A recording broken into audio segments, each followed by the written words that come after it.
पाकिस्तान का मतलब क्या है? ला इलाहा इल्लल्लाह। ये नारा सिर्फ अल्फाज नहीं, एक जिम्मेदारी है। 14 अगस्त सिर्फ एक दिन नहीं, ये एक अहद है। हमने ये वतन खून के दरिया पार करके पाया है। क्या हमने कभी सोचा कि इसकी कदर कैसे करनी है? पाकिस्तान हमारे बुजुर्गों का ख्वाब है और हमारा फ़र्ज़ है। ये सब्ज़ हलाली परचम सिर्फ कपड़ा नहीं है, ईमान का निशान है। हम हर साल झंडे लगाते हैं, लेकिन क्या दिल में भी लगाते हैं? मोहब्बत सिर्फ जश्न से नहीं, खिदमत से होती है। अगर हम सड़क पर कचरा फेंकें और फिर पाकिस्तान जिंदाबाद कहें तो ये कैसी मोहब्बत है? पाकिस्तान की मोहब्बत रोज़ के अमल से साबित होती है। अपने पड़ोसी का ख्याल रखना पाकिस्तान की मोहब्बत है।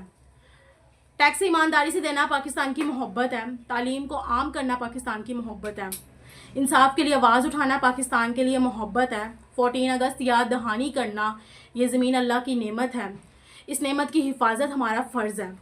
दुश्मन बाहर भी है और अंदर भी है, करप्शन, जहालत, नफरत। असल जंग उन बुराइयों के ख़िलाफ़ है। इस जंग का सिपाही हर ईमानदार पाकिस्तानी है।